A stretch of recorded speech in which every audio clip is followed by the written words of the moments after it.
Yeah, let's do that.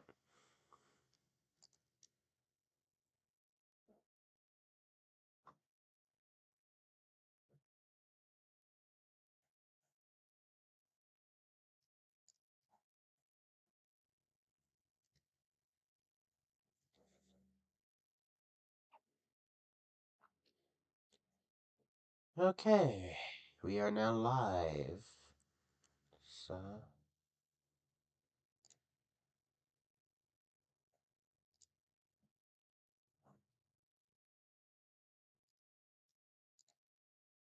it's shared everywhere.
Red leather, yellow leather. Yeah, yeah, yeah, yeah, yeah, yeah.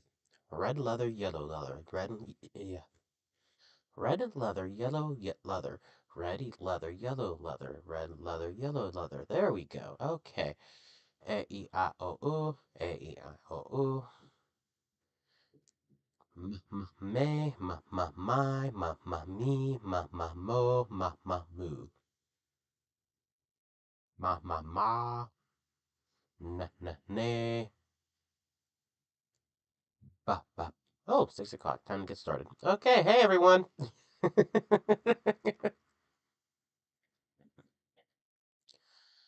So, today, uh, wow, there goes my brain. Goodbye. Uh, don't worry, I won't really need it too much tonight. Uh, we'll be going and reading Charles Dickens' A Christmas Carol. So, thank you all for joining, who've joined. Thank you all for all the people who are going to join.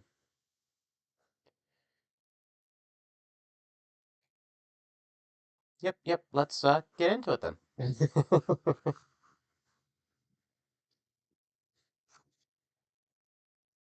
A Christmas Carol by Charles Dickens. Stave 1. Marley's Ghost. Marley was dead, to begin with. There is no doubt whatever about that. The register of his burial was signed by the clergyman, the cleric. Oh, that says clerk, not cleric. Too much D&D. Sorry. Let's start over. A Christmas Carol by Charles Dickens. Stave 1. Marley's Ghost. Marley was dead, to begin with. There is no doubt whatever about that. The register of his burial was signed by the clergyman, the clerk, the undertaker, and the chief mourner. Scrooge signed it, and Scrooge's name was good upon change for anything he chose to put his hand to. Old Marley was as dead as a doornail. Mind, I don't mean to say that I know, of my own knowledge, what there is particularly dead about a doornail.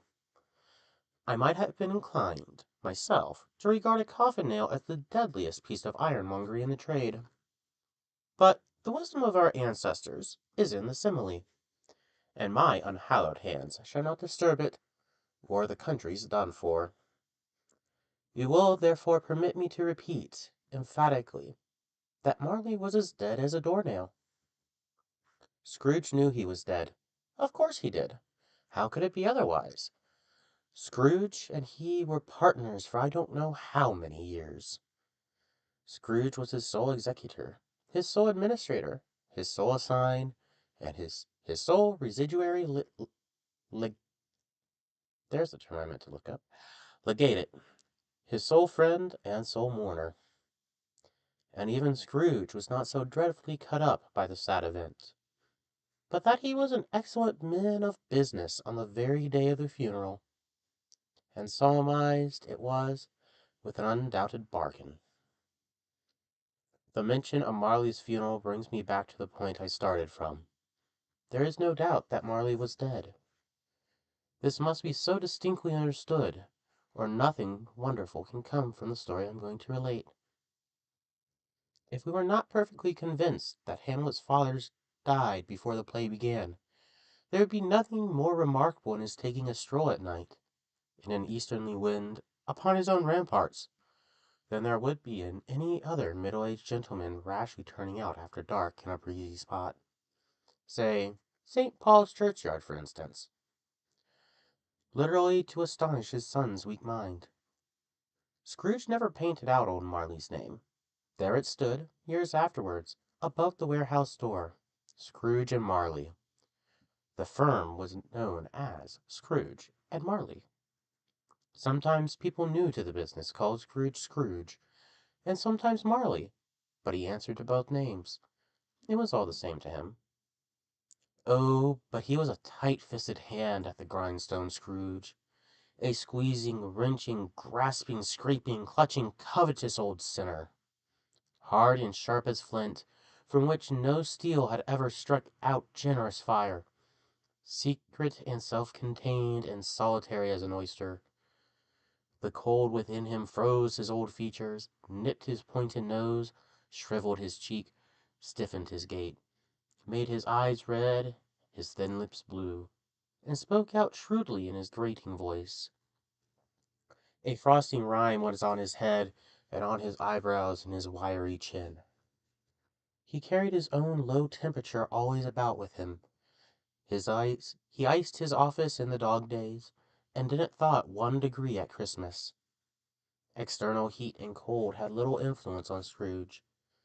No warmth could warm, no wintry chill him. Nor wintry weather chill him. No wind that blew was bitterer than he. No falling snow was more intent upon its purpose. No pelting rain less open to entreaty. Foul weather didn't know where to have him. The heaviest rain and snow and hail and sleet could boast of the advantage over him in only one respect. They often came down handsomely, and Scrooge never did. Nobody ever stopped him in the street to say, with gladsome looks, "My dear Scrooge, how are you? When will you come to see me?" No beggars implored him to bestow a trifle. No children asked him what it was o'clock. No man or woman ever once in all his life inquired the way to such and such a place of Scrooge. Even the blind man's dog appeared to know him, and when they saw him coming on, would tug their owners into doorways and up courts, and then would wag their tails as though they said, "No eye at all is better than an evil eye, dark master." But what did Scrooge care? It was the very thing he liked. To edge his way along the crowded paths of life, warning all human sympathy to keep its distance, was what the knowing ones call nuts to Scrooge. Once upon a time, of all the good days on the year, on Christmas Eve, old Scrooge sat busy in his counting house.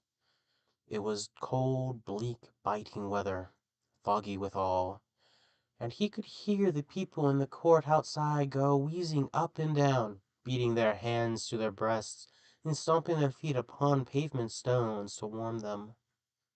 The city clocks had only just gone 3, but it was quite dark already. It had not been light all day, and candles were flaring in the windows of the neighboring offices, like ruddy smears upon the palpable brown air. The fog came pouring in at every chink and keyhole, and was so dense without, that although the court was of the narrowest, the house opposite were mere phantoms. To see the dingy cloud come drooping down, obscuring everything, one might have thought that nature lived hard by, It was brewing on a large scale. The door of Scrooge's counting-house was open that he might keep his eyes upon his clerk, who in a dismal little cell beyond, a sort of tank, was copying letters. Scrooge had a very small fire, but the clerk's fire was so very much smaller that it looked like one coal. But he could not replenish it, for Scrooge kept the coal-box in his own room, and so surely as the clerk came in with a shovel, the master predicted it would be necessary for them to part. Wherefore the clerk put on his white comforter and tried to warm himself at the candle, in which effort, not being a man of strong imagination, he failed. "A Merry Christmas, Uncle! God save you!" cried a cheerful voice. It was the voice of Scrooge's nephew, who came upon him so quickly that this was the first intimation he had of his approach. "Bah!" said Scrooge. "Humbug!"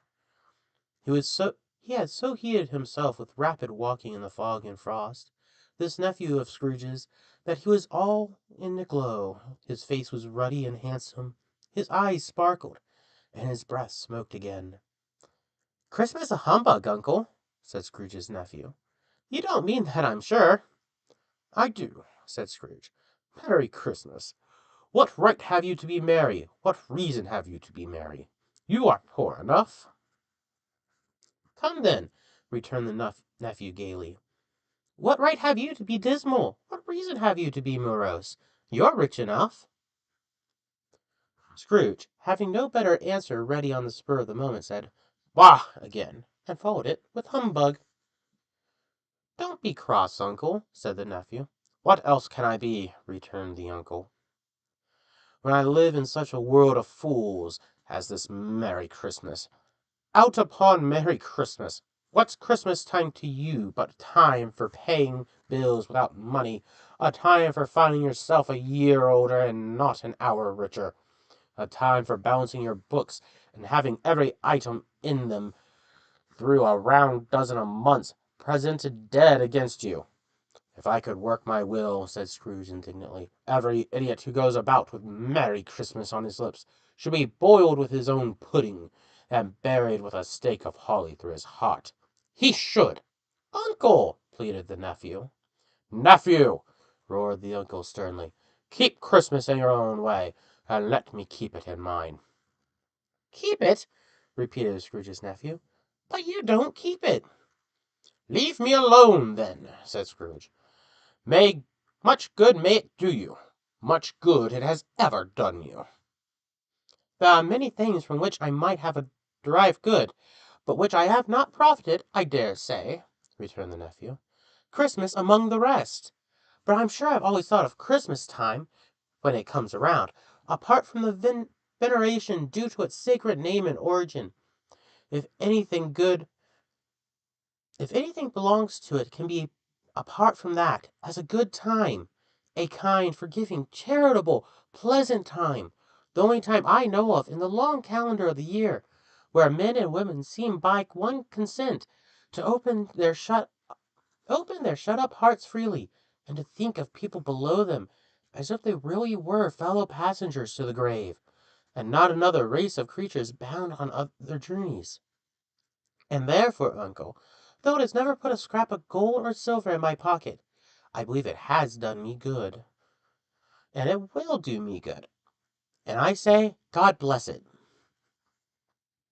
The clerk in the tank involuntarily applauded, becoming immediately sensible of the impropriety. He poked the fire, and extinguished the last frail spark forever. "Let me hear another sound from you," said Scrooge, "and you'll keep your Christmas by losing your situation. You're quite a powerful speaker, sir," he added, turning to his nephew. "I wonder you don't go into Parliament." "Don't be angry, Uncle. Come, dine with us tomorrow." Scrooge said that he would see him. Yes, indeed he did. He went to the whole length of expression, and said that he would see him in that extremity first. "But why?" cried Scrooge's nephew. "Why?" "Why did you get married?" said Scrooge. "Because I fell in love." "Because you fell in love!" growled Scrooge. as if it were the only one thing in the world more ridiculous than a Merry Christmas. Good afternoon. Nay, uncle, but you never came to see me before that happened. Why give it as a reason for not coming now? Good afternoon, said Scrooge. I want nothing from you. I ask nothing of you. Why cannot we be friends? Good afternoon, said Scrooge. I'm sorry, with all my heart, to find you so resolute. We have never had any quarrel to which I have been a party, but I have made the trial and homage to Christmas, and I'll keep my Christmas humor to the last. So a Merry Christmas, uncle. Good afternoon, said Scrooge, and a Happy New Year. Good afternoon, said Scrooge. His nephew left the room without an angry word, notwithstanding. He stepped at the outer door to bestow the greeting of the season on the clerk, who, cold as he was warmer than Scrooge, for he returned them cordially. There's another fellow, muttered Scrooge, who overheard him. My clerk, with 15 shillings a week and a wife and family, talking about a Merry Christmas. I'll retire to Bedlam. This lunatic, in letting Scrooge's nephew out, had let 2 other people in. They were portly gentlemen, pleasant to behold, and now stood with their hats off in Scrooge's office. They had books and papers in their hands, and bowed to him. Scrooge and Marley's, I believe, said one of the gentlemen, referring to his list. Have I the pleasure of addressing Mr. Scrooge or Mr. Marley? Mr. Marley has been dead these 7 years, Scrooge replied. He died 7 years ago, this very night. We have no doubt his liberality is well represented by his surviving partner, said the gentleman, presenting his credentials. It certainly was, for they had been 2 kindred spirits, and at the ominous word liberality, Scrooge frowned and shook his head, and handed the credentials back. At this festive season of the year, Mr. Scrooge, said the gentleman, taking up a pen, it is more than usually desirable that we should make some slight provisions for the poor and destitute, who suffer greatly at the present time. Many thousands are in want of common necessaries. Necessaries? Common necessaries. Hundreds of thousands are in want of common comfort. Sir. Are there no prisons? Asked Scrooge. Plenty of prisons, said the gentleman, laying down the pen again. And the Union workhouses? Demanded Scrooge. Are they still in operation? They are, still, returned the gentleman. I wish I could say they were not. The treadmill and the poor law are in full vigor, then? Both very busy, sir. Oh, I was afraid, from what you said at first, that something had occurred to stop them in their useful course, said Scrooge. I am very glad to hear it. Under the impression that they scarcely furnish Christian cheer of mind or body to the multitude, returned the gentleman, a few of us are endeavoring to raise a fund to buy the poor some meat and drink and means of warmth. We choose this time because it is a time, of all others, when want is keenly felt, and abundance rejoices. What shall I put you down for? Nothing, Scrooge replied. You wish to be anonymous? I wish to be left alone, said Scrooge. Since you ask me what I wish, gentlemen, that is my answer. I don't make merry myself at Christmas, and I can't afford to make idle people merry. I help to support the establishments I have mentioned. They cost enough, and those who are badly off must go there.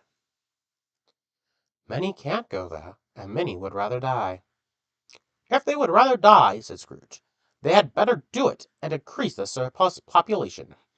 Besides, excuse me, I don't know that. But you might know it, observed the gentleman. It's not my business, Scrooge returned. It's enough for a man to understand his own business, and not to interfere with other people's. Mine occupies me constantly. Good afternoon, gentlemen. Seeing clearly that it was useless to pursue their point, the gentlemen withdrew. Scrooge resumed his labors with an improved opinion of himself, and a more fastidious temper than was usual with him. Meanwhile, the fog and darkness thickened, so that people ran about the flaring links, proffering their services to go before horses and carriages, and conduct them on their way. The ancient tower of a church, whose gruff old bell was always peeping slyly down at Scrooge out of a Gothic window in the wall,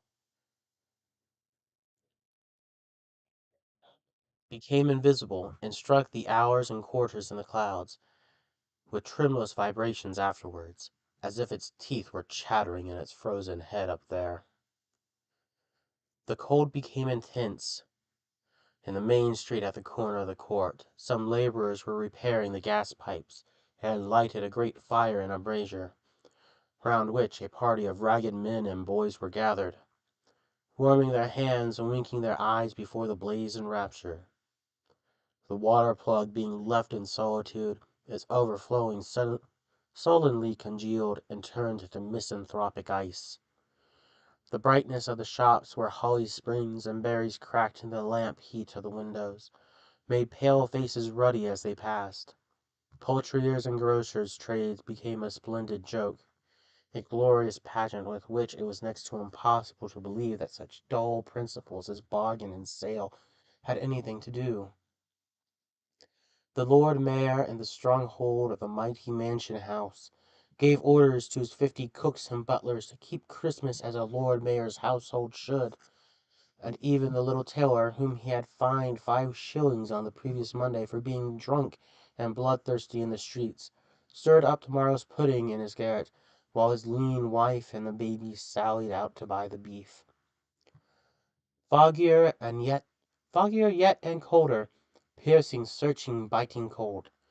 If the good St. Dunstan had but nipped the evil spirit's nose with a touch of such weather as that, instead of using his familiar weapons, then indeed he would have roared to lusty purpose.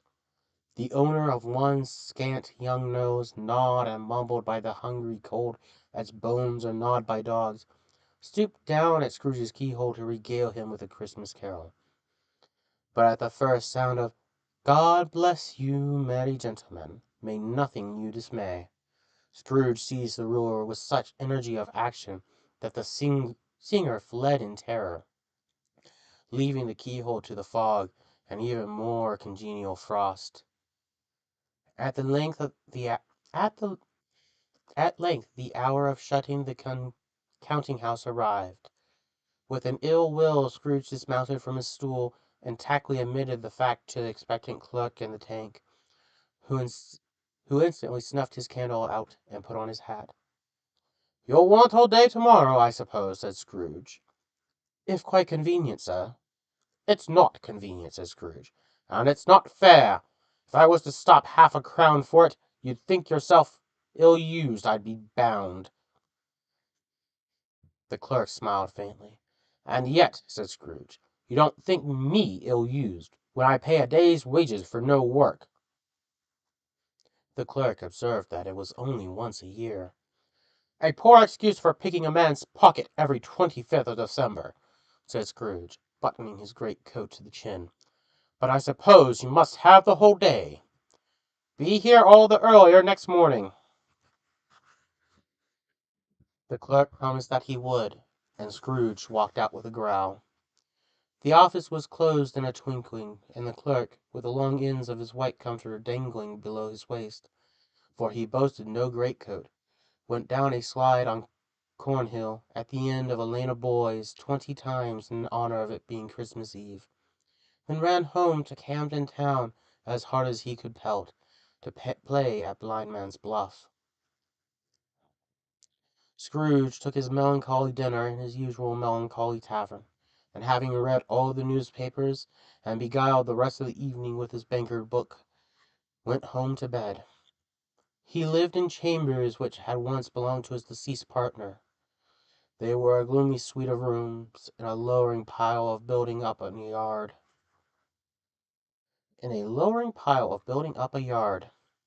Where it had so little business to be, that one could scarcely help fancying it must have run there when it was a young house, playing at hide-and-seek with other houses, and having forgotten the way out again.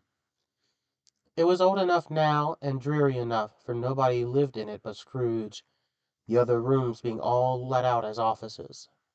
The yard was so dark that even Scrooge, who knew its every stone, was fain to grope with his hands.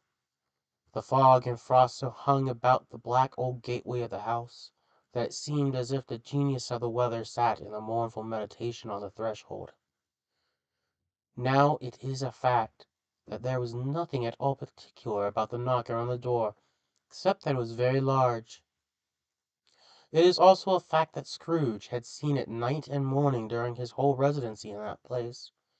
Also that Scrooge had as little of what is called fancy about him as any man in the city of London, ever including, which is a bold word, the corporation, aldermen, and livery. Let it also be borne in mind that Scrooge had not bestowed one thought on Marley since his last mention of his 7 years dead partner that afternoon. And then let any man explain to me, if he can, how it happened that Scrooge, having his key in the lock of the door, saw in the knocker, without its undergoing any intermediate process of change, not a knocker, but Marley's face. Marley's face! It was not impenetrable shadow as the other objects in the yard were, but had a dismal light about it, like a bad lobster in a dark cellar. It was not angry or ferocious, but looked at Scrooge as Marley used to look, with ghostly spectacles turned up upon its ghostly forehead. The hair was curiously stirred, as if by breath or hot air, and though the eyes were wide open, they were perfectly motionless. That and its livid color made it horrible. But its horror seemed to be, in spite of the face and beyond its control, rather than a part of its own expression. As Scrooge looked fixedly at this phenomenon, it was a knocker again.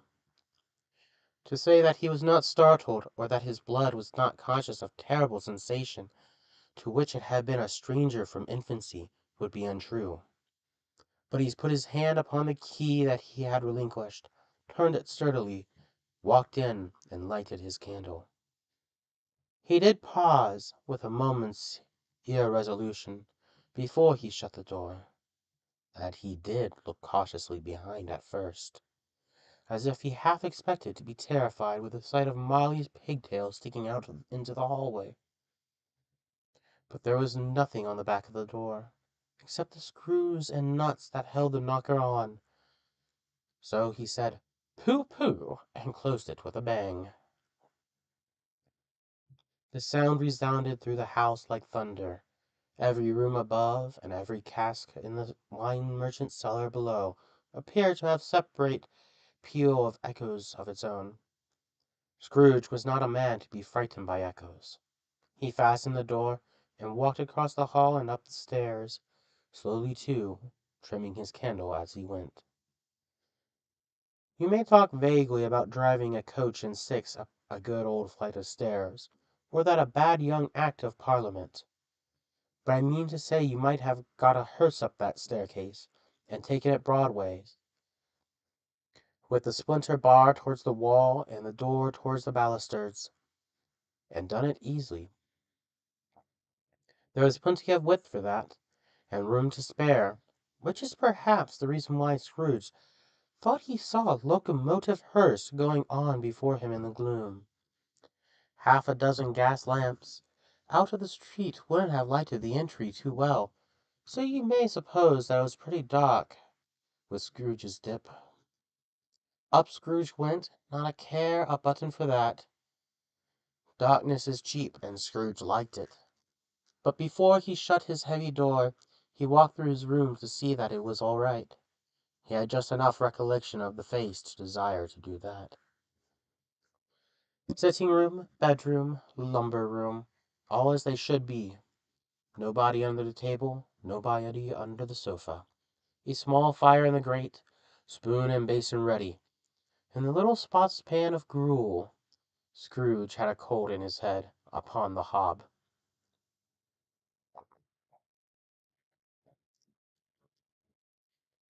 Nobody under the bed, nobody in the closet, nobody in his dressing gown, which was hanging up in a suspicious attitude against the wall.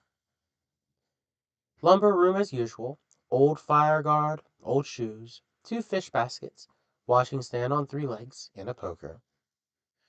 Quite satisfied, he closed his door and locked himself in, double locking himself in, which was not his custom. Thus secured against surprise, he took up his cravat, put on his dressing gown and slippers and his nightcap, and sat down before the fire to take his gruel. It was a very low fire indeed, nothing on such a bitter night.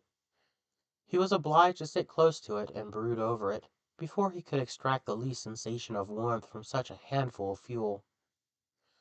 The fireplace was an old one, built by some Dutch merchant long ago, and paved all around with quaint Dutch tiles, designed to illustrate the Scriptures. There were Cains and Abels, Pharaoh's daughters, queens of Sheba, angelic messengers descending through the air on clouds like feather beds, Abrahams, Belshazzars, apostles putting off to sea in butter boats, hundreds of figures to attract his thoughts.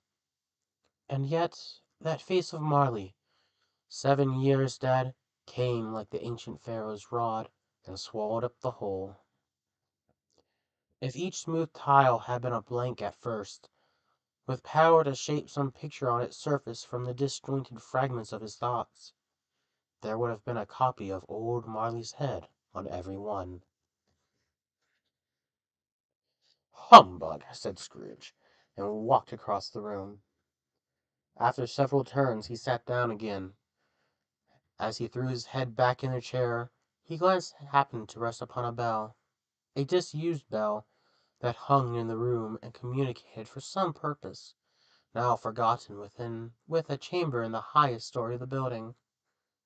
It was with great astonishment, and with strange, inexplicable dread, that as he looked, he saw that bell begin to swing. It swung so softly in the outset that it scarcely made a sound, but it soon rang out loudly, and so did every bell in the house. This might have lasted half a minute, or a minute, but it seemed an hour. The bells ceased as they begun, together. They were succeeded by a clanking noise, deep down below, as if some person were dragging a heavy chain over the cask in the merchant's cellar. Scrooge then remembered to have heard that ghosts in haunted houses were described as dragging chains. The cellar door flew open with a booming sound, and then he heard the noise much louder on the floors below. Then coming up the stairs, then coming straight towards his door. "It's humbug still!" said Scrooge. "I won't believe it!" His color changed, though, when, without pause, it came on through the heavy door and passed into the room before his eyes. Upon its coming, the dying flame leaped up, as though it cried, "I know him! Marley's ghost!" and fell again. The same face, the very same. Marley in his pigtail, usual waistcoat, tights, and boots, the tassel on the leather bristling like his big tail, and his coat skirts, and the hair upon his head. The chain he drew was clasped about his middle. It was long, and wound about him like a tail, and it was made, for Scrooge observed it closely, of cash boxes, keys, padlocks, ledgers, deeds, and heavy purses wrought in steel. His body was transparent, so that Scrooge, observing him, and looking through his waistcoat, could see that 2 buttons on his coat behind. Scrooge had often heard it said that Marley had no bowels, but he had never believed it until now. No, nor did he believe it even now, though he looked the phantom through and through, and saw it standing before him, though he felt the chilling influence of its death cold eyes, and marked the very texture of the folded kerchief bound about its head and chin, which wrapper he had not observed before. He was still incredulous, and fought against his senses. "How now?" said Scrooge, caustic and cold as ever. "What do you want with me?" "Much." Marley's voice, no doubt about it. "Who are you?" "Ask me who I was." "Who were you, then?" said Scrooge, raising his voice. "You're particular, for a shade." He was going to say "to a shade," but substituted this as more appropriate. "In life I was your partner, Jacob Marley." Can you sit down?" asked Scrooge, looking doubtfully at him. "I can." "Do it, then." Scrooge asked the question because he didn't know whether a ghost so transparent might find himself a condition to take a chair, and felt that, in the event of it being impossible, it might involve the necessity of an embarrassing explanation. But the ghost sat down on the opposite side of the fireplace, as if he were quite used to it. "You don't believe in me," observed the ghost. "I don't?" said Scrooge. "What evidence would you have of my reality, beyond that of your senses?" "I don't know," said Scrooge. "Why do you doubt your senses?" "Because," said Scrooge, "little things affect them. A slight disorder of the stomach makes them cheats. You may be an undigested bit of beef, a blot of mustard, a crumb of cheese, a fragment of underdone potato. There's more of gravy than of grave about you, whatever you are." Scrooge was not much in the habit of cracking jokes, nor did he feel in his heart by any means waggish them. The truth is, that though he tried to be smart, as a means of distracting his own attention and keeping down his terror, for the spectre's voice disturbed the very marrow in his bones. To sit, staring at those fixed, glazed eyes, in silence for a moment, would play Scrooge felt the very deuce with him. There was something very awful, too, in the spectre's being provided with an infernal atmosphere of its own. Scrooge could not feel it himself, but this was clearly the case. For though the ghost sat perfectly motionless, its hair and skirts and tassels were still agitated, as by the hot vapor from an oven. "You see this toothpick?" said Scrooge, returning quickly to the charge, for the reason just assigned, in wishing, though it were only a second, to divert the vision's stony gaze from himself. "I do," replied the ghost. "You're not looking at it," said Scrooge.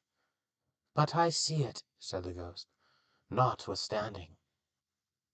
"Well," returned Scrooge, "I have but to swallow this, and be for the rest of my days persecuted by legions of goblins, all of my own creation. Humbug, I tell you! Humbug!"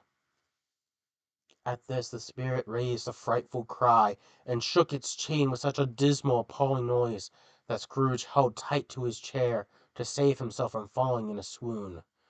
But how much greater was his horror when the phantom, taking off the bandage round its head, as if it were to warm to wear indoors, its lower jaw dropped down upon its breast. Scrooge fell upon his knees, and clasped his hands before his face.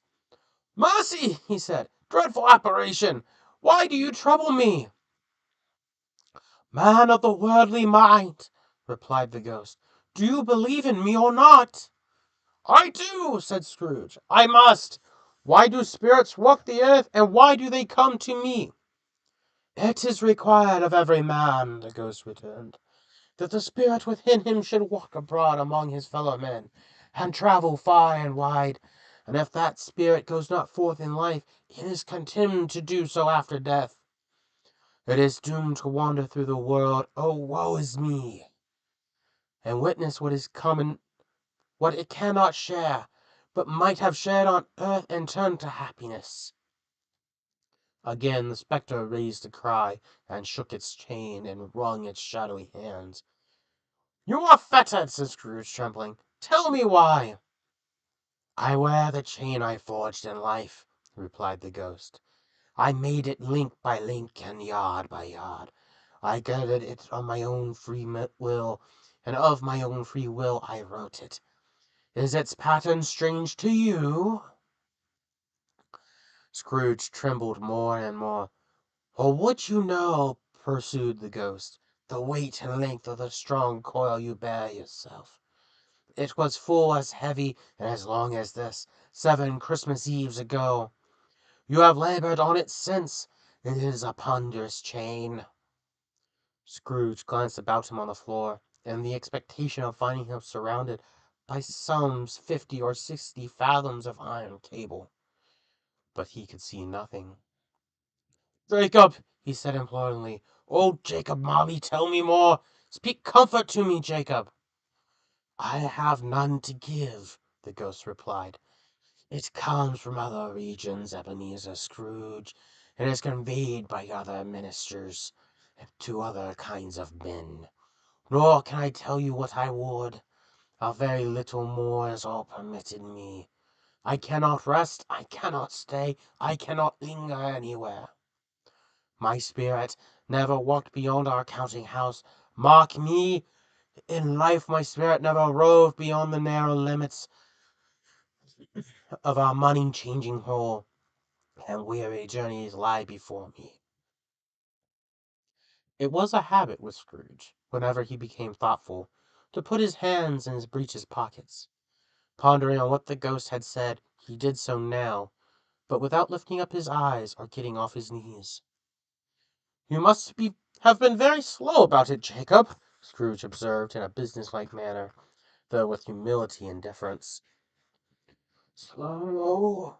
the ghost repeated. "7 years dead," mused Scrooge, "and traveling all the time." "The whole time," said the ghost. "No rest, no peace, incessant torture of remorse." "You travel fast," said Scrooge. "On the wings of the wind," replied the ghost. "You might have got over a great quantity of ground in 7 years," said Scrooge. The ghost, on hearing this, set up another cry, and clanked its chain so hideously in the dead silence of the night, that the ward would have been justified in indicting it for a nuisance. "Oh, captive bound in double iron," cried the phantom, "not to know that ages of incessant labor by immortal creatures for this earth must pass into eternity before the good of which it's susceptible is all developed. Not to know that any Christian spirit working kindly in its little sphere, whatever it may be, will find its mortal life too short for its vast means of usefulness. Not to know that no space of regret can make amends for one's life's opportunities misused. Yet such was I! Oh, such was I!" "But you are always a good man of business, Jacob," faltered Scrooge, who now began to apply this to himself. "Business!" cried the ghost, wringing its hands again. "Mankind was my business. The Commonwealth was my business. Charity, mercy, forbearance, and benevolence were all my business. The dealings of my trade were but a drop in the water of comprehensive oceans of my business." It held up its chain at arm's length, as if that were the cause of all its unavailing grief, and flung it heavily upon the ground again. "At this time of the rolling year," the spectre said, "I suffer most. Why did I walk through crowds of fellow beings with my eyes turned down, and never raise them to the blessed star which led the wise man to a poor abode? Were there no poor homes to which this light would have conducted me?" Scrooge was very much dismayed to hear the spectre going on at this rate, and began to quake exceedingly. "Hear me!" cried the ghost. "My time is nearly gone." "I will," said Scrooge, "but don't be hard upon me. Don't be flowery, Jacob, pray." How is it that I appear before you in a shape that you can see I may not tell? I have sat invisible beside you many and many a day. It was not an agreeable idea. Scrooge shivered and wiped the precipitation from his brow. That is no light part of my penance, pursued the ghost. I am here tonight to warn you that you have yet a chance and hope of escaping my fate. A chance and hope of my procuring Ebenezer. You are always a good friend to me, said Scrooge. Thank ye. You will be haunted, resumed the ghost, by 3 spirits. Scrooge's countenance fell almost as low as the ghost's had done. Is that the chance and hope you mentioned, Jacob? He demanded in a faltering voice. It is. I think I'd rather not, said Scrooge. Without their visits, said the ghost, you cannot hope to shun the path I tread, except the first tomorrow, when the bell tolls 1. Didn't I take them all at once, and have it over, Jacob? Hinted Scrooge. Except the second on the next night at the same hour. The third upon the next night, where the last stroke of 12 has ceased to vibrate. Look to see me no more, and look that for your own sake you remember what has passed between us. When it had said these words, the spectre took its wrapper from the table, bound it round its head as before. Scrooge knew this, by the smart sound its teeth made, that the jaws were brought together by the bandage.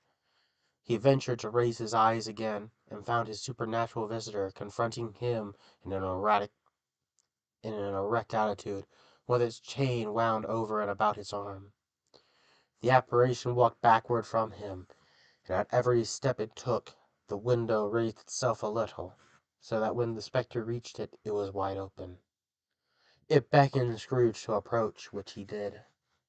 When they were within 2 paces of each other, Marley's ghost held up its hand, warning him to come no nearer.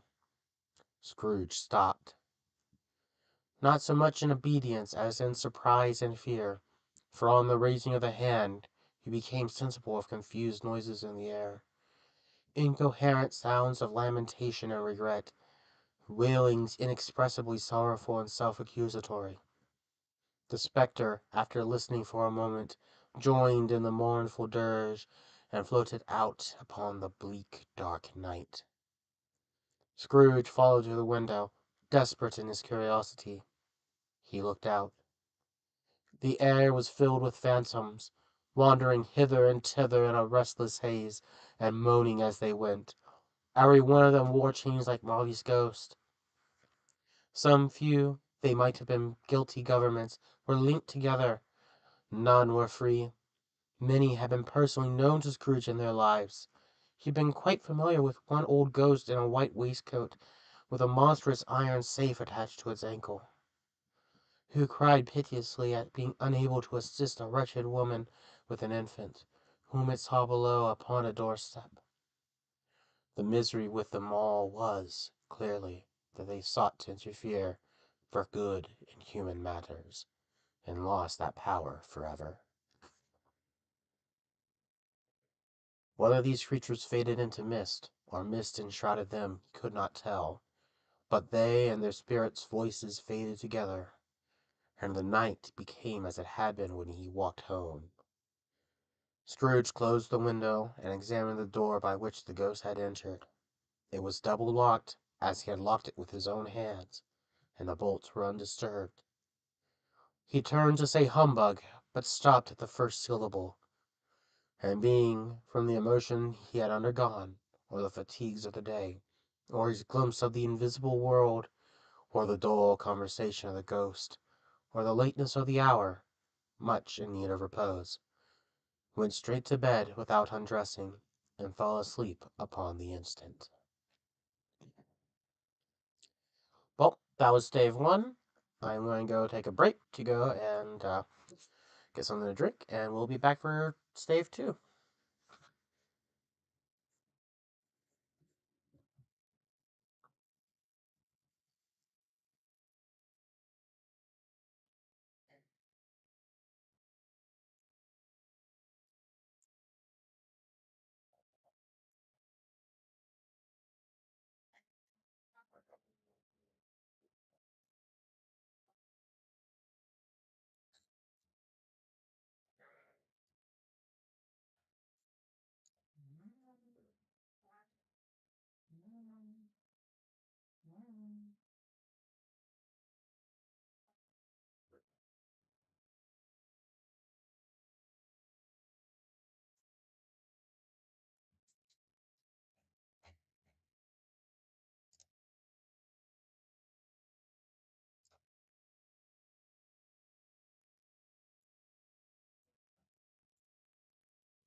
Oi.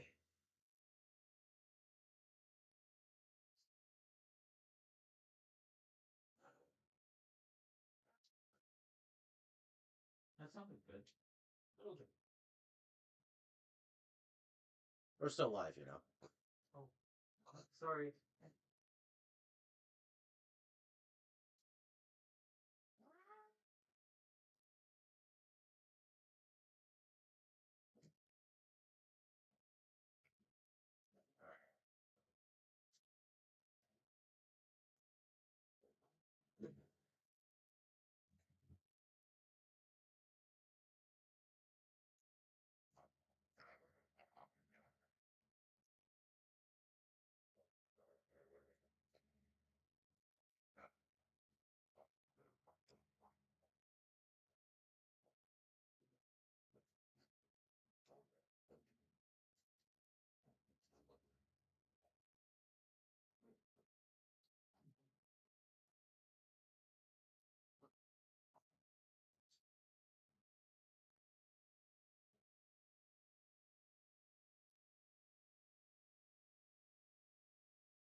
You've already had dinner.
We've had 11 viewers, roughly 3 concurrently. I got a new screen up, so that one doesn't have any audio input, so we should be okay to talk. Plus the feedback soon sign placed on there.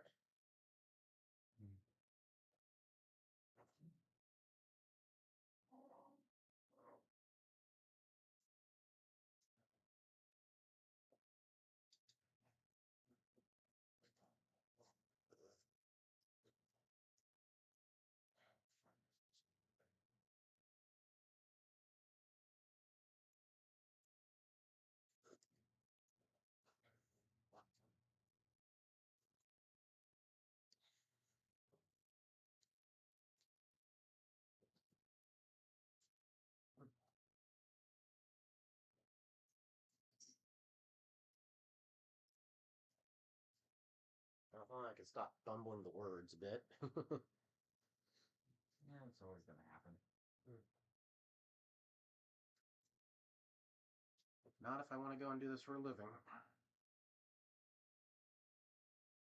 Not live streaming, I mean going and narrating books and such. You'll be able to edit that. True.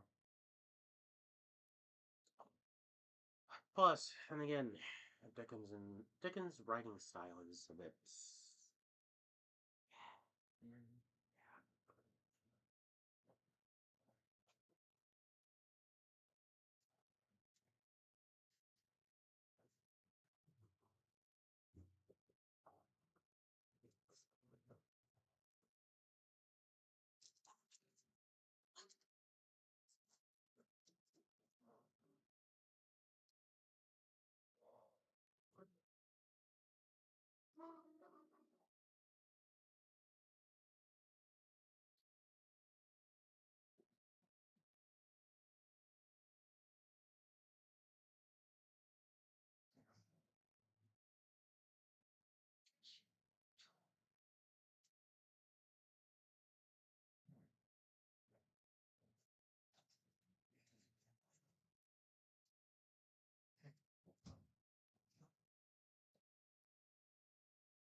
Is my storytelling putting you to sleep?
Alright, and we're back. So, we just left off with Scrooge getting a very interesting visit from an old dead friend.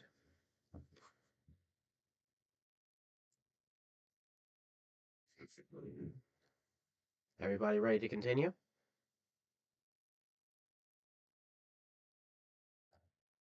Alright. Let's begin then with Stave 2, the first of the three spirits.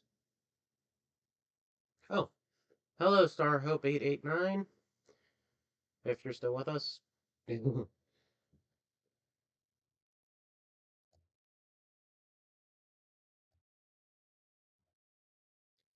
So,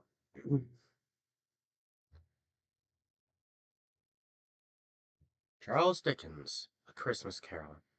Stave 2, the first of the three spirits.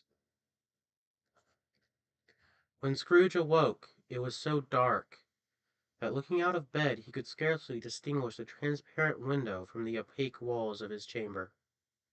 He was endeavoring to pierce the darkness with his ferret eyes. When the chimes of a neighboring bell church struck the 4 quarters. So he listened for the hour. To his great astonishment, the heavy bell went on from 6 to 7, and from 7 to 8, and regularly up to 12, then stopped. 12? It was past 2 when he went to bed. The clock was wrong. An icicle must have gotten into the works. 12? He touched the spring to his repeater to correct this most impetuous clock. Its rapid little pulse beat 12, and stopped. "Why, it isn't possible," said Scrooge, "that I can have slept through a whole day and far into another night. It isn't possible that anything has happened to the sun, and this is 12 at noon." The idea of being an alarming one, he scrambled out of bed, and groped his way to the window. He was obliged to rub the frost off with the sleeve of his dressing gown before he could see anything. He could see very little then. All he could make out was that it was still very foggy and extremely cold, and that there was no noise of people running to and fro, and making a great stir, as there unquestionably would have been if night had beaten off bright day and taken possession of the world. This was a great relief, because 3 days after sight of this first of exchange pay to Mr. Ebenezer Scrooge for his order, and so forth, would have become a mere United States security if there were no days to count by. Scrooge went to bed again and thought, and thought, and thought it over, and over, and over, and could make nothing of it. The more he thought, the more perplexed he was, and the more he endeavored not to think. The more he thought, Marley's ghost bothered him exceedingly. Every time he resolved within himself, after mature inquiry, that it was all a dream, and his mind flew back again, like a strong spring released, to its first position, and presented the same problem to be worked all through. Was it a dream, or not? Scrooge lay in this state until the chime had gone 3 quarters more, and when he remembered, a sudden, that the ghost had warned him of a visitation when the bell tolled 1. He resolved to lie awake until the hour was past, and considering that he could no more go to sleep than go to heaven, this was perhaps the wisest resolution. Sorry about that. Than to go to heaven, this was perhaps the wisest resolution in his power. The quarter was so long that he was more than once convinced he must have sunk into a doze unconsciously, and missed the clock. At length it had broken upon his listening ear. Ding dong! "A quarter past," said Scrooge, counting. "Ding dong! 1/2 past," said Scrooge. Ding dong! "A quarter to it," said Scrooge. Ding dong! "An hour itself," said Scrooge, triumphantly, "and nothing else." He spoke before the hour bell sounded, which it now did with a deep, dull, hollow, melancholy 1. The light flashed up in the room upon the instant, and the curtains of his bed were drawn. The curtains of his bed were drawn aside, I tell you, by a hand. Not the curtains at his feet, nor the curtains at his back, but those to which his face was addressed. The curtains of his bed were drawn aside, and Scrooge, staring up into a half recumbent attitude, found himself face to face with the unearthly visitor who drew them, as close to it as I am now to you, and am standing in the spirit at your elbow. And I am standing in the spirit at your elbow.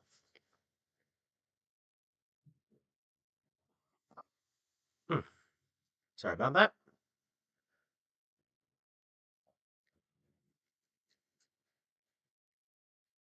It was a strange figure, like a child, yet not so like a child as like an old man, viewed through some supernatural medium, which gave him the appearance of having receded from the view, and being diminished to a child's proportions. Its hair, which hung about its neck and down its back, was white as if with age, and yet the face had not a wrinkle in it, and the tenderest bloom was on the skin. The arms were very long and muscular, the hands the same, as if its hold were of uncommon strength. Its legs and feet, most delicately formed, were, like those upper members, bare. It wore a tunic of the purest white, and round its waist was bound a lustrous belt, the sheen of which was beautiful. It held a branch of fresh green holly in its hand, and in a singular contradiction of that wintry emblem, had its dress trimmed with summer flowers. But the strange thing about it was, that from the crown of its head there was a spring of bright clear jet of light, by which all this was visible, and which was doubtless the occasion of its using, in its duller moments, a great extinguisher for a cap, which it now held under its arm.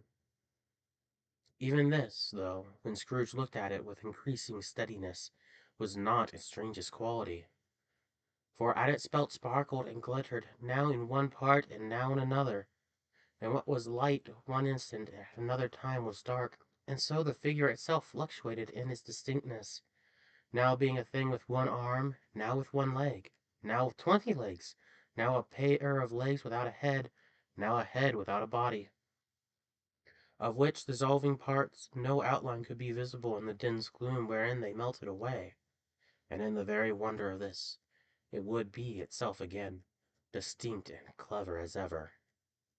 "Are you the spirit, sir, whose coming was foretold to me?" asked Scrooge. "I am." The voice was soft and gentle, singularly low, as if instead of being so close beside him, it were at a distance. "Who and what are you?" Scrooge demanded. "I am the ghost of Christmas past." "Long past?" inquired Scrooge, observant of its dwarfish stature. "No, your past." Perhaps Scrooge could not have told anybody why, if anybody could have asked him, but he had a special desire to see the spirit in his cap, and begged him to be covered. "What!" exclaimed the ghost. Would you so soon be put out? With worldly hands the light I give. Is it not enough that you are one of those whose passion made this cap, and forced me through whole trains of years to wear it low upon my brow?"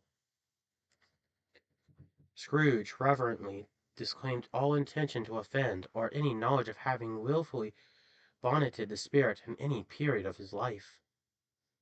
He then made bold to inquire what business brought him there. "Your welfare," said the ghost. Scrooge expressed himself much obliged, but could not help thinking that a night of unbroken rest would have been more conducive to that end. The spirit must have heard him thinking, for it said immediately, "Your reclamation, then. Take heed." It put out its strong hand as it spoke, and clasped him gently by the arm. "Rise, and walk with me." It would have been in vain for Scrooge to plead that the weather and the hour were not adapted to pedestrian purposes, that the bed was warm, why,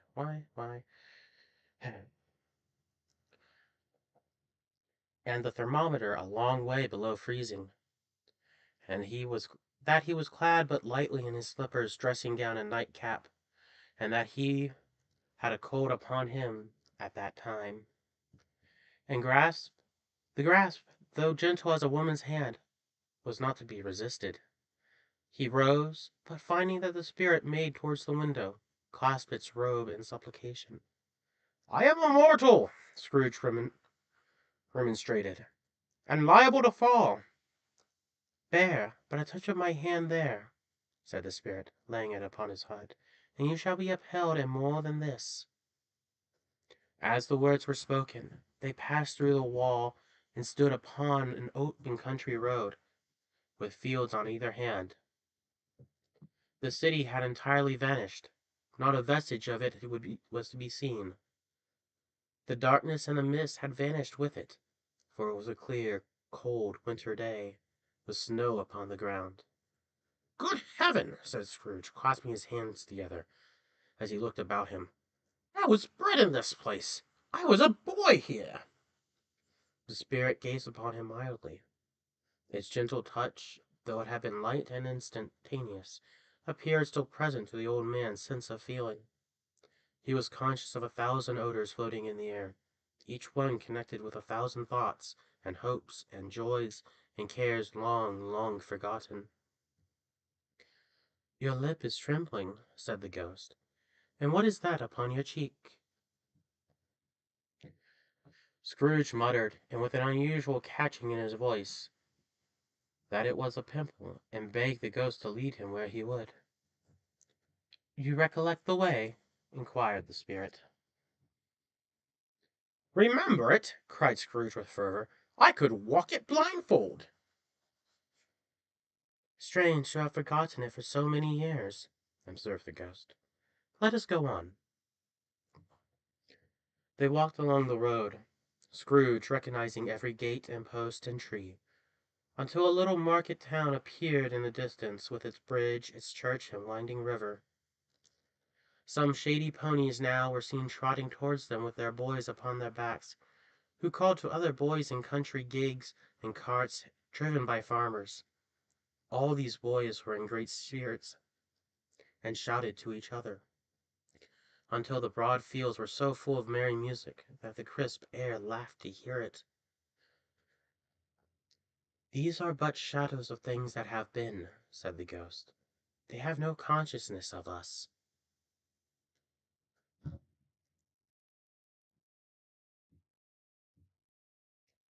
And hold on.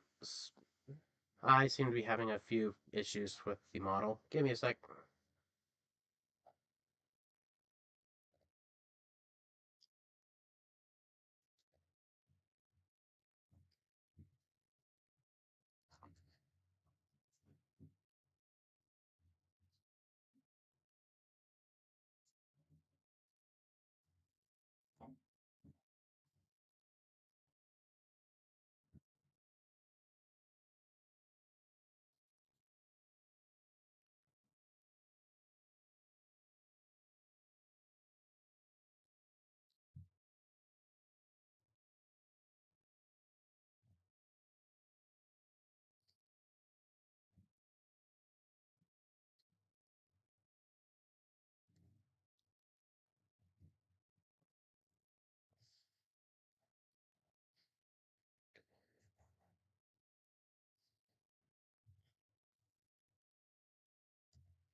Okay, we seem to be working again.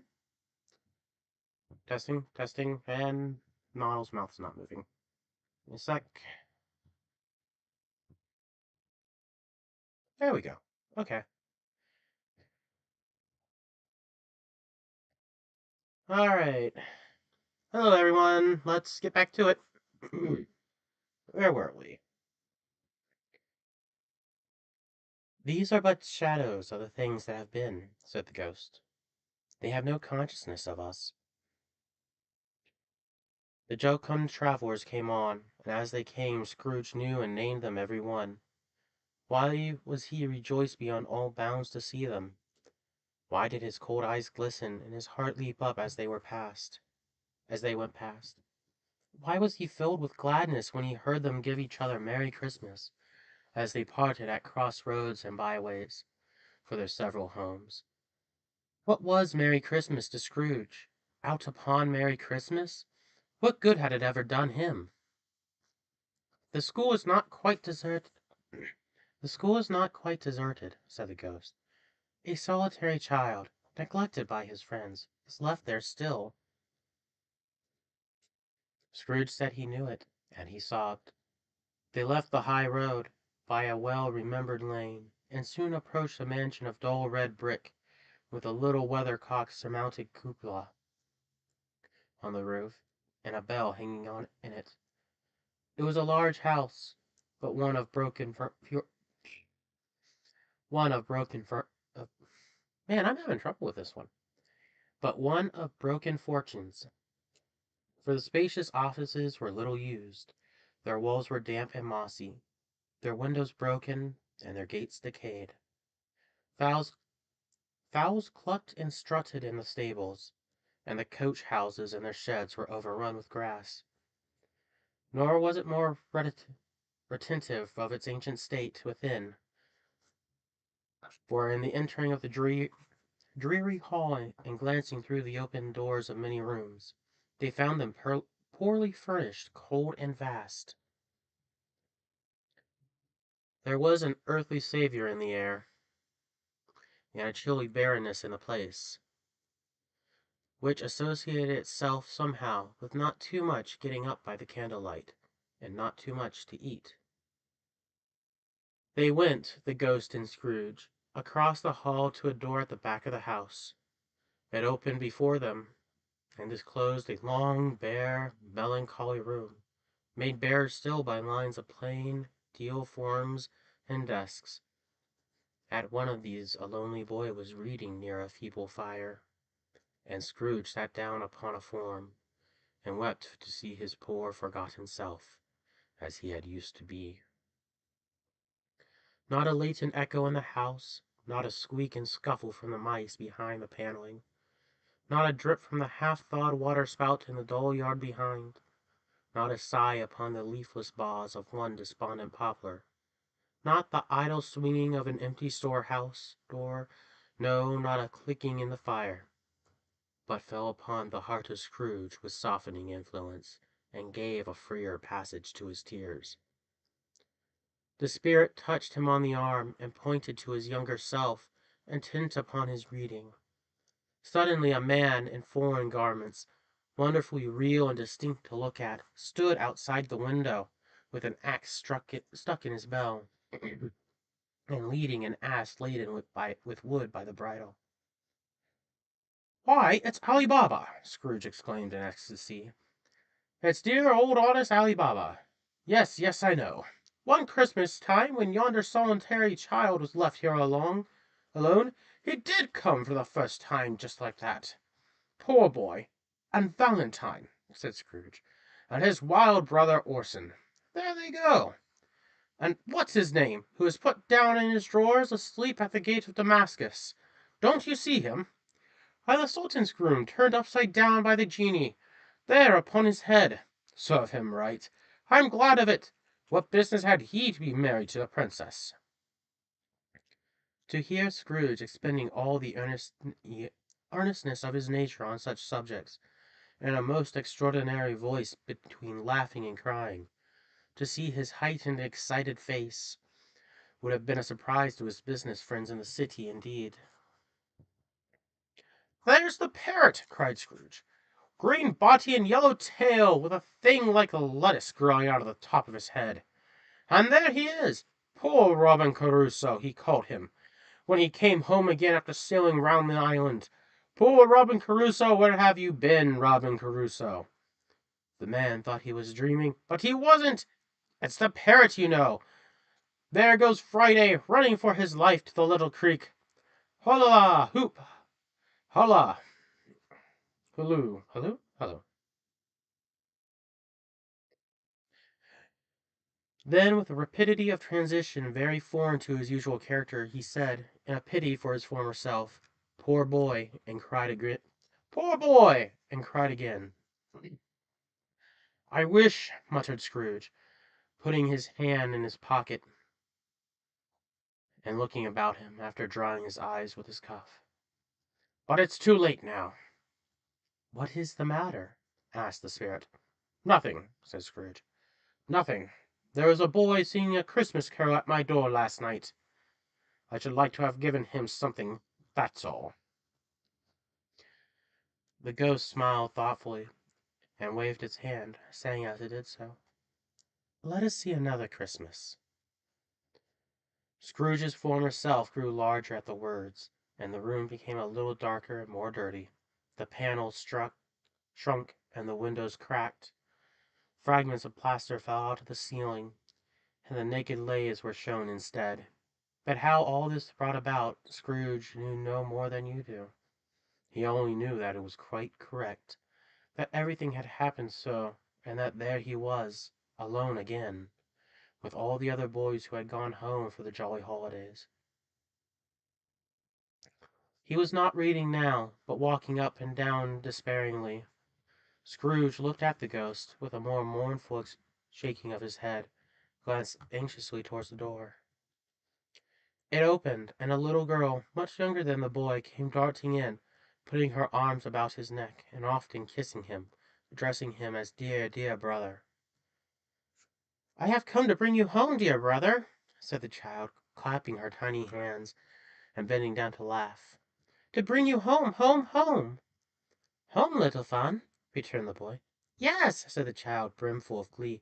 "Home, for good and all. Home for ever and ever. Father is so much kinder than he used to be. That home's like heaven. He spoke so gently to me one dear night when I was going to bed, that I was not afraid to ask him once more if he might come home. And he said, yes, you should, and sent me in a coach to bring you. You are to be a man," said the child, opening her eyes, "and are never to come back here. But first we're to be together all Christmas long, and have merriest of time in all the world." "You're quite a woman, little Fan," exclaimed the boy. She clapped her hands and laughed, tried to touch his head, but being too little, laughed again, and stood on tiptoe to embrace him. Then she began to drag him, in her childish eagerness, toward the door, and he, nothing loth to go, accompanied her. A terrible voice in the hall cried, "Bring down Master Scrooge's box there!" And in the hall appeared the schoolmaster himself, who glared on Master Scrooge with a ferocious condescension, and threw him into a dreadful state of mind by shaking hands with him. He then conveyed him and his sister into the verest old well of a shivering best parlor that was ever seen, where the maps upon the wall and the celestial and territorial globes in the window were waxy with cold. Here he produced a decanter of curious light wine, and a block of curiously heavy cake, and administered installments of these dainties to the young people, at the same time sending out a meagre servant to offer a glass of something to the postboy, who answered that he thanked the gentleman, but if it was the same tap that he had tasted before, he'd rather not. Master Scrooge's trunk being by this time tied on to the top of the chassis, the children bade the schoolmaster good-bye right willingly, and getting into it, drove gaily down the garden sweep, the quick wheels dashing the hoar frost and snow from off the dark leaves of the evergreens like spray. "Always a delicate creature, whom a breath might have withered," said the ghost, "but she had a large heart." "So she had," cried Scrooge. "You're right. I will not gainsay it, Spirit. God forbid!" "She died a woman," said the ghost, "and had, as I think, children." "One child," Scrooge returned. "True," said the ghost. "Your nephew." Scrooge seemed uneasy in his mind, and answered briefly, "Yes." Although they had but put the all they had although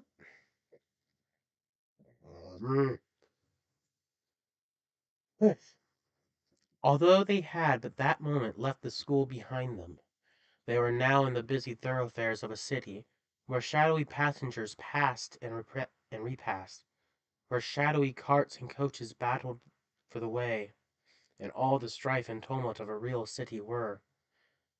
It was made plain enough by the dressing of the shop, that here too it was Christmas time again, but it was evening and the cities were lightened up. The ghost stopped at a certain warehouse door, and asked Scrooge if he knew it. "Know it," said Scrooge. "I was apprenticed here." They went in. At a sight of an old gentleman in a Welsh wig, sitting behind such a high desk, that if he had been 2 inches taller, he might have knocked his head against the ceiling, Scrooge cried with great excitement, "Why, it's old Fezziwig! Bless his heart! Is Fezziwig alive again?" Old Fezziwig laid down his pen, and looked up at the clock, which pointed to the hour of 7. He rubbed his hands, adjusted his capacious waistcoat, laughed all over himself from his shoes to his organ of benevolence, and called out in a comfortable, oily, rich, fat, jovial voice, "Yo-ho there, Ebenezer! Dick!"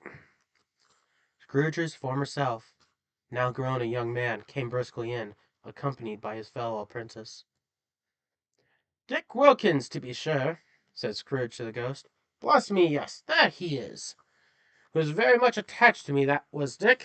Poor Dick! Dear, dear!" "Yo-ho, my boys!" said Fezziwig. "No more work to-night. Christmas Eve, Dick. Christmas, Ebenezer. Let's have the shutters up," cried old Fezziwig, with a sharp clap of his hands, "before a man can say Jack Robinson." You wouldn't believe how these two fellows went at it. They charged into the street with the shutters.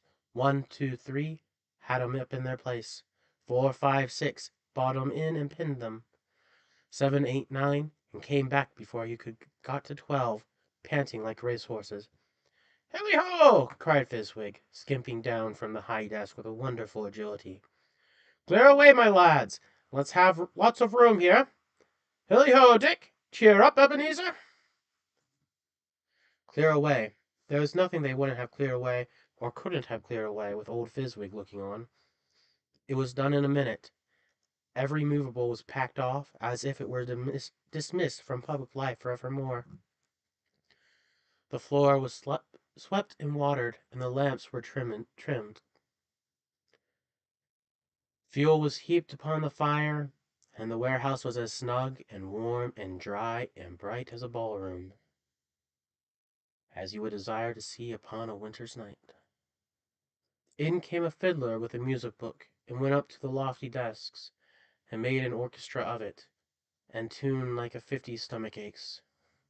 In came Mrs. Fezziwig, one vast substantial smile. In came 3 Miss Fezziwigs, beaming and lovable. In came the 6 young fellows whose hearts they broke. In came all the young men and women employed in the business. In came the housemaid, with her cousin the baker. In came the cook, with her brother's particular friend the milkman. In came the boy from over the way, who was suspected of not having board enough from his master, trying to hide himself behind the girl from next door, but who was proved to have had her ears pulled by her mistress. In they all came, one after another, some shyly, some boldly, some gracefully, some awkward, some pushing, some pulling. In they all came, anyhow and everyhow. Away they all went, 20 couples at a time, or 20 couples at once. Hands half. Hold on. Minor technical difficulties.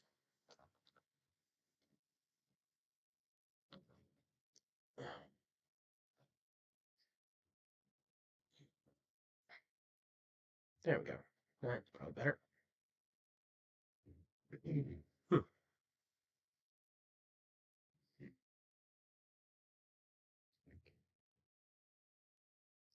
Away they all went, 20 couples at once, hands half round and back again the other way, down the middle and up again, round and round in various stages of affectionate grouping. Old top couple always turning up in the wrong place, new top couple starting off again as soon as they got there. All top couples at last, and not a bottom one to help them. When this result was brought about, old Fezziwig, clapping his hands to stop the dance, cried out, "Well done!" and the fiddler plunged his hot face into a pot of porter, especially provided for that purpose. But scoring rest upon his reappearance, he instantly began again, though there were no dancers yet, as if the other fiddler had been carried home exhausted on a shutter. and he were a brand new man resolved to beat him out of sight or perish.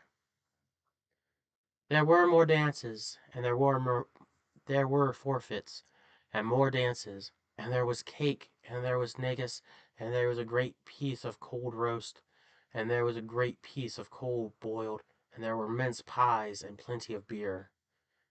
But the great effect of the evening came after the roast and boiled, when the fiddler, an artful dog mind, the sort of man who knew his business better than you or I could have told him, struck up Sir Roger de Coverley. Then old Fizwig stood out to dance with Miss Fizwig. Top couple too, with a good stiff piece of work cut out for them. 3 or 4 and 20 pairs of partners, people who were not to be trifled with, people who would dance and had no notion of walking. But if they had been twice as many, 4 times, old Fizwig would have been a match for them, and so would Mrs. Fizwig. As to her, she was worthy to be his partner in every sense of the term. If that was not high praise, tell me higher, and I will use it. A positive light appeared to issue from Fizwig's calves. They shone in every part of the dance like moons. You couldn't have predicted at any given time what would have become of 'em next. And when old Fizwig and Mrs. Fizwig had gone all through the dance, advance and retire, hold hands with your partner, bow and curtsy, corkscrew, thread the needle, and back again to your place, Fizwig cut so deftly that he appeared to wink with his legs, and came upon his feet without a stagger. When the clock struck 11, this domestic ball broke. Mr. and Mrs. Fizwig took their stations, one on either side of the door, and shaking hands with every person individually as he or she went out, wished him or her a Merry Christmas. When everybody had retired but the 2 prentices, they did the same to them, and thus the cheerful voices died away, and the lads were left to their beds, which were under a counter in the back shop.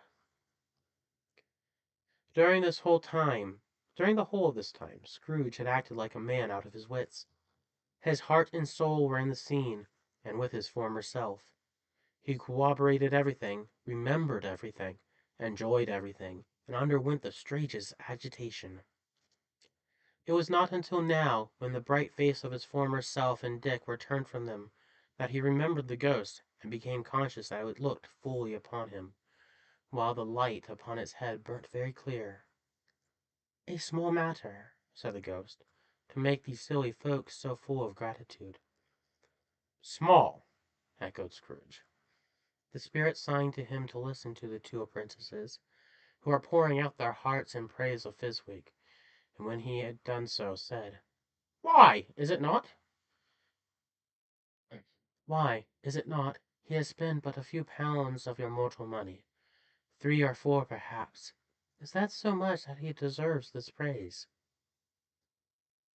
"It isn't that," said Scrooge, heated by the remark, and speaking unconsciously like his former, not his latter self. "It isn't that, Spirit. He has the power to render us happy or unhappy, to make our service light or burdensome, a pleasure or a toil. Say that his power lies in words and looks, in things so slight and insignificant that it is impossible to add and count them up. What then? The happiness he gives is quite as great as it cost a fortune, as if it cost a fortune." He felt the spirit's glance and stopped. "What is the matter?" asked the spirit. "Nothing particular," said Scrooge. "Something, I think." "No," said Scrooge. "No. I should like to be able to say a word or two to my clerk just now. That's all." His former self turned down the lamps as he gave utterance to the wish, and Scrooge and the ghost stood side by side in the open air. "My time grows short," observed the spirit. "Quick!" This was not addressed to Scrooge, or to anyone whom he could see, but it produced an immediate effect. For again Scrooge saw himself. He was older now, a man in the prime of his life. His face had not the harsh, rigid lines of later years, but had begun to wear the signs of care and avarice. There was an eager, greedy, restless motion in the eye, which showed the passions that had taken root, and where the shadow of the growing tree would fall. He was not alone, but sat by the side of a fair young girl in a mourning dress, in whose eyes there were tears, which sparkled in the light that shone out of the ghost of Christmas past. "It matters little," she said softly. "To you, very little. Another idol has displaced me, and if it can cheer and comfort you in time to come, as I would have tried to do, I have no just cause to grieve." "What idol has displaced you?" he rejoined. "A golden one." "This is the even-handed dealing of the world," he said. "There is nothing on which it is so hard as poverty, and there is nothing if it professes to condemn with such severity as a pursuit of wealth." "You fear the world too much," she answered gently. "All your other hopes have merged into the hope of being beyond the chance of its sordid reproach. I have seen your noble aspirations fall off one by one, until the great master passion, gain, engrosses you. Have I not?" "What then?" he retorted. "Even if I have grown so much wiser, what then? Am I not charged? Am I not changed towards you?" She shook her head. "Am I?" "Our contract is an old one. It was made when we were both poor and content to be so, until in good season we can improve our worldly fortunes upon our patient industry. You are changed. When it was made, you are another man." "I was a boy," he said impatiently. "Your own feelings tell you that you were not what you were," she returned. "I am. That which promises happiness when we are in heart is fraught with misery now that we are two. How often, how keenly have I thought of this, I will not say. It is enough that I have thought of it and can release you." "Have I ever sought release?" "In words, no, never." "In what then?" "In a changed nature, in an altered spirit, in another atmosphere of life, another hope as it greets in, another hope as its great end, in everything that made my love of any worth or value in your sight. If it has, if this had never been between us," said the girl, looking mildly but steadily upon him, "tell me, would you seek me out and try to win me now? Ah, no." He seemed to yield to that justice of his supposition, in spite of himself, but he said with a struggle, "You think not?" "I would gladly think otherwise if I could," she answered. "Heaven knows, when I have learned a truth like this, I know how strong and irresistible it must be. But if you were to free today, tomorrow, yesterday, can I even believe that you would choose a dowerless girl? You, who in your very confidence with her weigh everything by gain, or choosing her if for a moment you are false enough to your own guiding principle to do so. Do I not know what your repentance and regret would surely follow?" "I do, and I release you, with a full heart for the love of him you once were." He was about to speak, but with her head turned from him, she resumed, "You may. The memory of what is past half makes me hope you will. Have pain in this. A very, very brief time, and you will dismiss the recollection of it, gladly, as an unprofitable dream, from which it happened that you awoke. May you be happy in the life you have chosen." She left him, and they parted. "Spirit," said Scrooge, "show me no more. Conduct me home. Why do you delight to torture me?" "One shadow more!" exclaimed the ghost. "No more!" cried Scrooge. "No more! I don't wish to see it. Show me no more." But the relentless ghost pinioned him in both his arms, and forced him to observe what happened next. They were in another scene and place, a room not very large or handsome, but full of comfort. Near to the winter fire sat a beautiful young girl, so like the last that Scrooge believed it was the same, until he saw her, now a comely matron, sitting opposite her daughter. The noise in this room was perfectly tumultuous, for there were more children there than Scrooge, in his agitated state of mind, could count. And unlike the celebrated herd in the poem, they were not 40 children conducting themselves like one, but every child was conducting itself like 40. The consequences were uproarious beyond belief, but no one seemed to care. On the contrary, the mother and daughter laughed heartily and enjoyed it very much, and the latter, soon beginning to mingle in the sports, got pillaged by the young brigands more ruthlessly. What would he not have given to be one of them, though I never could have been so rude, no, no. I wouldn't for the wealth of all the world have crushed that braided hair and torn it down. And for the precious little shoe, I wouldn't have plucked it off, God bless my soul, to save my life. As to measure her waist in sport, as they did, bold young brood, I couldn't have done it. I should have expected my arm to have grown round for its punishment, and never come straight again.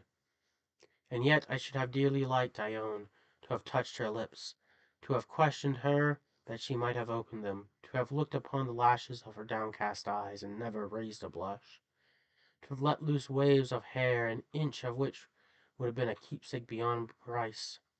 In short, I would have liked, I do confess, to have had the lightest license of a child, and yet have been man enough to know its value. But now a knocking at the door was heard, and such a rush immediately ensued that she, with laughing face and plundered dress, was borne towards it, the centre of a flushed, boisterous group, just in time to greet the father, who came home attended by a man laden with Christmas toys and presents.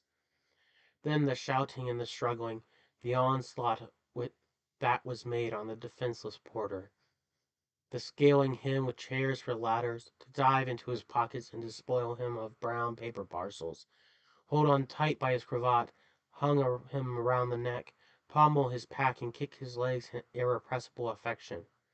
The shouts of wonder and delight with which the development of every package was received.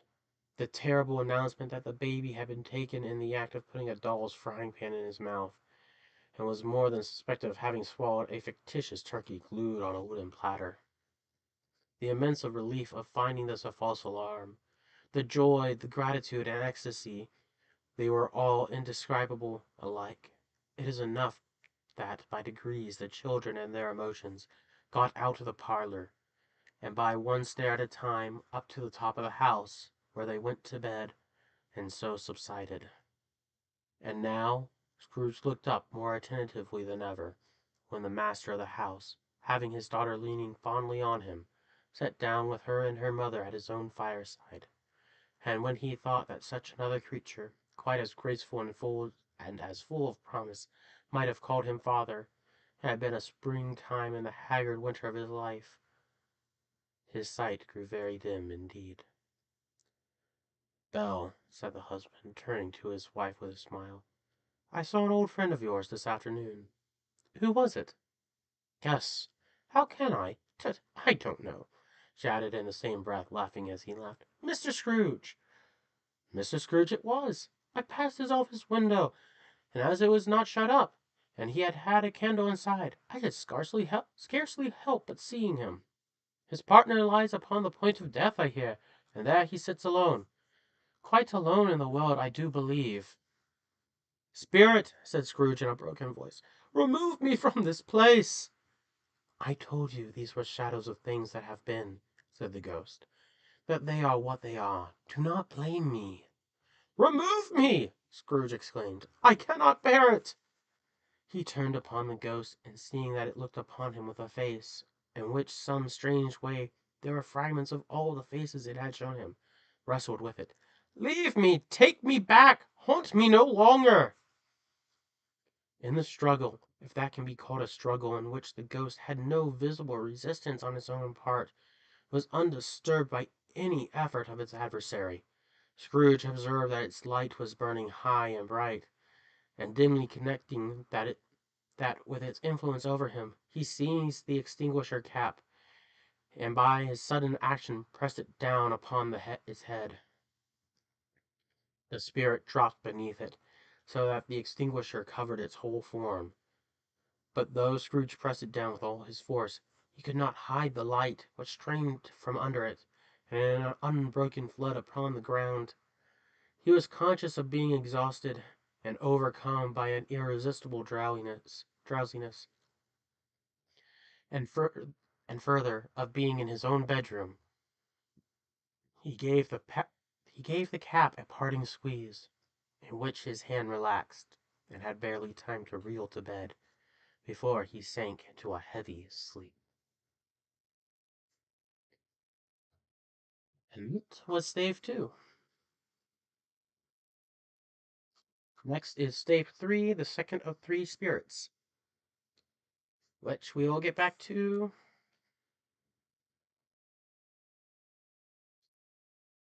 Hmm. Yeah, I think that's enough for tonight. We'll go and wrap this up Christmas Eve. So join us then. All right. Talk to you all then. Thank you for coming in.